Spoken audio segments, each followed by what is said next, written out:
Welcome, everyone, to another deep dive. We are so thrilled to have you joining us today, especially because, well, we're tackling a topic that directly impacts how you interact with almost like every single person in your life. Yeah, literally everyone. Right. We're constantly surrounded by this imagery of the pressure valve, the idea that if you're feeling stressed or overwhelmed or just having a completely terrible week, you absolutely need to, let off some steam. Right, yeah. It's that classic boiling kettle metaphor. The Exactly. prevailing wisdom is that if you don't open the valve and, purposefully release the pressure, the whole thing is inevitably going to explode. Exactly. And that concept is completely baked into how we talk about our emotions today. Yeah. I mean, we tell each other to just get it off your chest. Yeah. We're encouraged to vent to a friend, to process our frustrations out loud. But then you encounter a text that looks at that steaming kettle, looks at the pressure valve we all rely on, and essentially says, do not touch that valve. Weld it completely shut. It's a total ground-up inversion of the modern psychological consensus. It really is. And that stark contrast is exactly what makes our mission for this deep dive so compelling. Today we're exploring a short, just intensely thought-provoking essay written by Su Feng on February 29th, 2024. Yeah. It's simply titled, "Do Not Speak of Inner Suffering." And it does not hold back. Like, not even for a second. Not at all. I mean, in a world that constantly encourages you to vent, to, live your truth loudly, and to share every single feeling as it arises, this text argues the exact opposite. Oh, completely the opposite. Yeah, so we are going to thoroughly explore the author's fascinating and honestly somewhat controversial philosophy on why complaining even casually to your best friend might actually be highly toxic. Right. And not just toxic to your personal emotional growth, but completely detrimental to your entire social life. Okay, let's unpack this. Yeah. Because I know for a fact this is going to challenge some deeply held assumptions you might have about how we handle our daily struggle. Yeah, definitely. But before we can talk about why the author insists we shouldn't share our suffering, we really need to define what kind of suffering we're actually talking about here. Like, are we talking about major life tragedies or missing the bus? That is the perfect place to start, establishing that baseline. And the essay begins with a remarkably universal truth to set that baseline. It asks a very simple rhetorical question. All beings suffer. Who is without suffering? Which is a pretty heavy way to kick things off. Yeah, it sets a tone. But then the author proceeds to lay out this massive, almost dizzying spectrum of human misery. On one end of the spectrum, we have these foundational, inescapable, existential struggles. Right, the basics. The text lists the basic anxieties of survival, so food, clothing, shelter, transportation. And then it lists the inevitable biological realities we all face: birth, old age, sickness, and death. Those are the classic, undeniable human struggles. You just cannot exist as a biological entity without encountering them. Right. But the author doesn't stop at the physical plane. Right, because then it transitions into deeply emotional and spiritual struggles. Yeah. It brings up the suffering of love and separation, the heavy burden of resentment and hatred. Which we all feel. Exactly, and the endless ache of unfulfilled desires. It even references something called the burning of the five aggregates, which feels like it introduces a very ancient, intensely philosophical dimension to the list. It absolutely does, and it's a crucial inclusion. In ancient Buddhist philosophy, the five aggregates are basically the core components that make up a human being.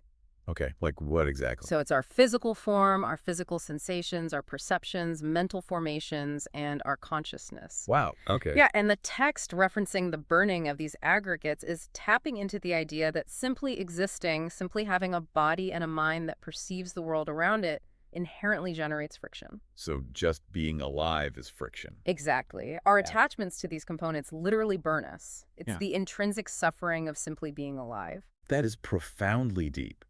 But then, and this is the part that really caught my eye and brought it crashing back to reality, it grounds all of this high-level spiritual burning in the hypermodern day. Yeah, the contrast is wild. Right after outlining these ancient concepts, it explicitly names the suffering of paying the mortgage and the monthly car loan. It is quite the juxtaposition. The author is casting an incredibly wide net. It really is. It's like the author has presented us with a full buffet of human misery, ranging from ancient spiritual concepts right down to the monthly car payment. A buffet of misery. And it's all wrapped up in this very poetic language, noting how the elderly are often easily moved and the autumn rain is hard to clear, or how the whole family's suffering is hard to express. But I have to ask you, why do you think the author purposefully lumps profound existential dread in with paying the mortgage? What's fascinating here is that the text is deliberately, almost aggressively, flattening the hierarchy of pain. Okay, what do you mean by that? Well, in our modern culture, we often try to categorize or rank our struggles, right? We might think, well, my stress over the car loan isn't a real tragedy compared to someone dealing with severe sickness or death. Right, we qualify our pain, we say others have it worse. Exactly. But to this author, a burden is simply a burden. The text explicitly mentions that even when there's a surplus of wealth and power, it's hard to maintain a stable life. Oh, interesting. Yeah, whether it's the spiritual burning of the aggregates, the complexities of wealth, or just the grinding, mundane stress of daily bills, the internal weight of that suffering acts on the human spirit in the exact same mechanical way. So it operates as the great equalizer. Everyone has suffering in their hearts, and the psychological weight of that suffering is universally heavy, regardless of what external shape that suffering takes. Precisely, and establishing that absolute universality is the crucial foundation for the author's main argument. Right, because everyone is dealing with it. Right, because once we accept that literally everyone around us is walking around carrying this heavy internal weight all the time, we can finally examine the core thesis of the essay. Yeah. What exactly happens when we open our mouths and start talking about it? And this is where the text gets incredibly stark. It sets up this sharp, unforgiving dichotomy. It really is. The author writes that if you internalize the suffering, if you keep it locked inside, you become strong, clear, rational, and open-minded. Right. But on the flip side, if you tell people about your inner suffering, you immediately become weak, confused, willful, and pitiful. It's a very rigid mechanism. The author doesn't leave room for a healthy middle ground. No middle ground at all. None. And to explain why this happens, the text uses a very specific, organic metaphor. Suffering is not described as steam in a kettle. It's described as a seed. A seed. Okay, so we're trading the mechanical pressure valve for something agricultural, a seed planted in the ground of the mind. Exactly. And the logic follows the rules of nature. If you suppress this seed deep in your heart, it simply cannot grow. Because it's buried in the dark. Right. It's denied the environment it needs. It remains entirely dormant. It can't sprout.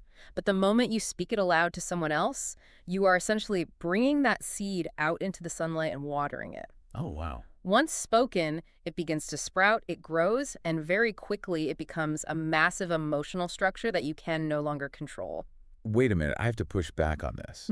Because this flies in the face of everything we are taught today. Oh, absolutely. We are constantly told by modern psychology, by self-help culture, by essentially everyone, that venting is healthy.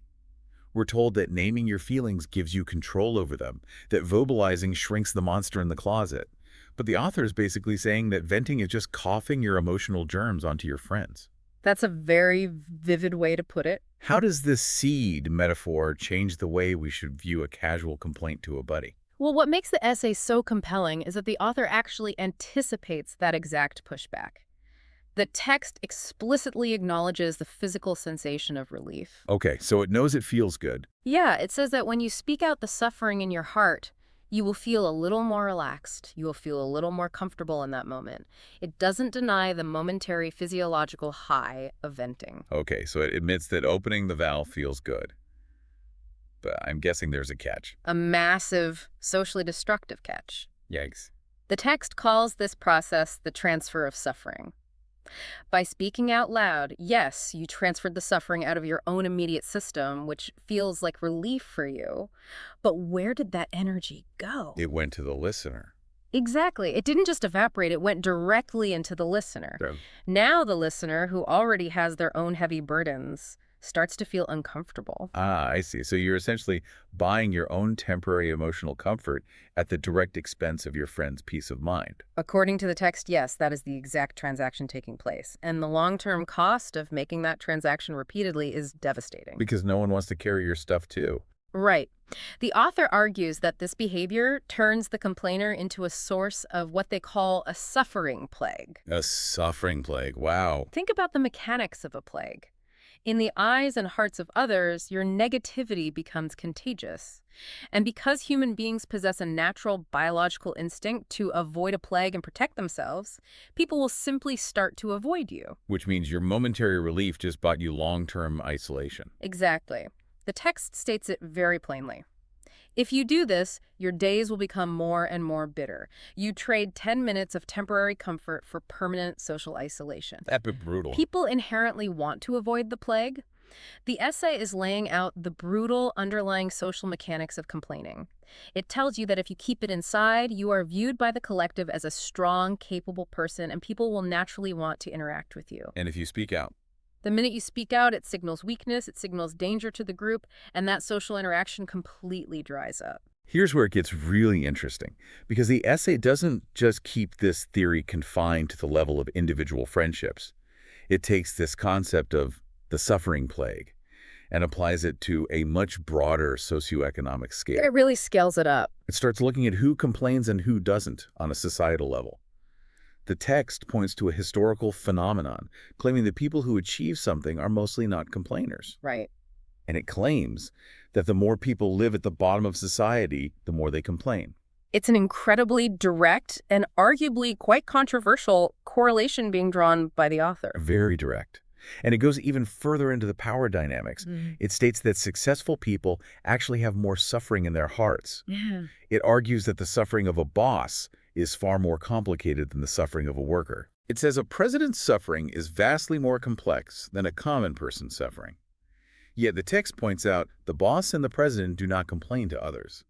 So does the author suggest that keeping quiet is the actual secret ingredient to becoming a boss? Or is it just that bosses have learned they literally can't afford to be seen as weak? Well, it's important to note here for our listener that we are analyzing the author's specific stated worldview, not endorsing it as an absolute socioeconomic fact. Right, of course. We're just looking at the text. But within the internal logic of the essay, silence is inextricably linked to the very traits that generate success. Remember the earlier dichotomy the author set up? Internalizing your pain makes you strong, clear, and rational. Yes. Well, those are the exact traits required for leadership and achievement. By refusing to spread the suffering plague, leaders actively maintain their influence, their aura of control, and their social capital. Because if a leader starts venting about how hard their job is, they fundamentally alter the dynamic of the room. They shift from a pillar of support to a source of the plague. According to this text, yes. Think about the mechanics of power here. If a boss offloads their incredibly complex burden onto a subordinate who doesn't have the capacity to carry it, it destroys the hierarchy and the trust. Makes sense. If you speak out, it signifies a lack of internal capacity, which reads as weakness. And as the author bluntly states, people will not want to interact with you. And if they don't want to interact with you, you can't lead them. Exactly. Achieving any kind of broad success, rallying a team, or leading an organization becomes literally impossible. The text implies that the boss's silence isn't just a clever PR strategy, it's the fundamental mechanism that allows them to handle the complex suffering of their position without dragging their entire organization down into the plague. That is a fascinating, if somewhat intense and bleak way to look at leadership. It paints a picture of success that's incredibly, deeply lonely. Very lonely. You're at the top, your suffering is supposedly the most complex, and your primary unspoken duty to your team is to swallow that pain completely. But that brings us to a huge, glaring problem. The physical toll of all that suppression. Yes. Because Yeah. if we accept the premise that we all have car loans and existential dread and the burning of the 5 aggregates The autumn rain. and the autumn rain making us sad, and we're absolutely forbidden from complaining to our friends or coworkers without becoming a literal plague, won't we just internally explode? The pressure valve metaphor we started the show with exists for a reason in psychology. If you weld the valve shut and leave the fire on, the kettle bursts. And to the author's credit, the essay doesn't ignore this danger. In fact, it addresses the danger of the welded valve head-on. The author issues a severe warning. If you suffer for a long time without processing it, you will get sick. Wait, like actually physically sick? It's not just a minor headache or a bad mood. The text specifically warns that your body will get sick, your spirit will get sick, and your soul will get sick. Wow, okay, so it fully acknowledges the profound toxicity of unprocessed pain. It does. But the key word in that sentence is unprocessed. The text is vehemently against complaining to others, but it demands active internalization. So you have to do something with it. Right. You can't just ignore the seed. You have to deal with it internally. And to prevent you from getting sick in body, spirit, and soul, the author provides 3 highly specific, actionable methods to internalize that suffering safely. It's essentially a survival guide for the silent. Exactly. It's a roadmap for how to handle the pressure without opening the valve. And the first method the author provides is to actively learn to be grateful. Now, gratitude is a buzzword we hear a lot, but how does it work mechanically within the author's framework? Yeah. It seems like it shifts your internal focus from what you currently lack to what you already possess. Right. It's not just a polite platitude. It's an active neutralizing agent.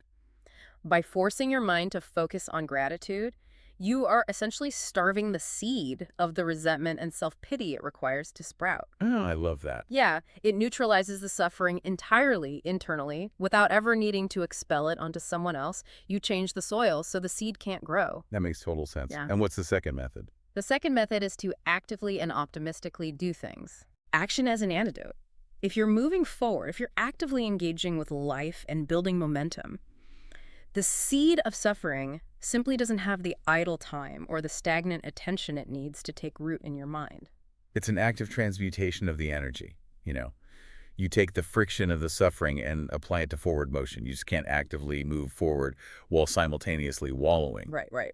But it's the third method that is perhaps the most revealing about the author's overall philosophy regarding human interaction. The third way to internalize suffering is to seek help from experts.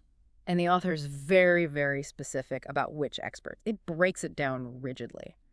If you have spiritual suffering, you go to a psychiatrist. Yes. If you have psychological suffering, you go to a psychologist. And if you have physiological suffering, Right. actual body aches or physical illness, you go to a physician. Notice the absolute precision there.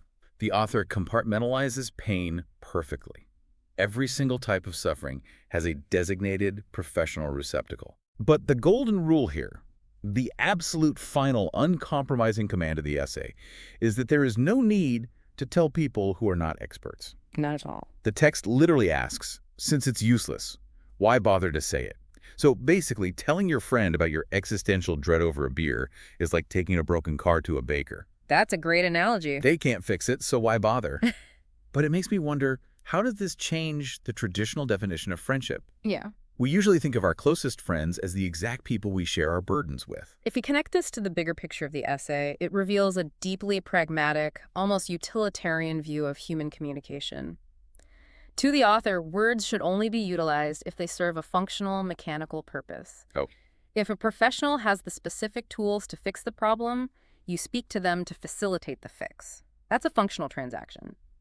But complaining to a non-expert like a friend, a partner, or a colleague is functionally useless. Because complaining to a buddy doesn't pay off the car loan. Right. It doesn't extinguish the burning of the 5 aggregates. It doesn't stop the autumn rain. It just infects the friend with the plague. Precisely. It serves zero practical utility and only creates collateral emotional damage. It leads to what the author definitively calls a dead end. Which brings us to the ultimate summary of the text. The author states plainly, laying out the final equation. The more you complain about suffering, the more you suffer, and in the end, you'll complain yourself into a total dead end. A dead end. We started this deep dive looking at the modern pressure valve, but this essay argues that the valve itself is a trap. We learn that the author views the world in a stark, uncompromising binary.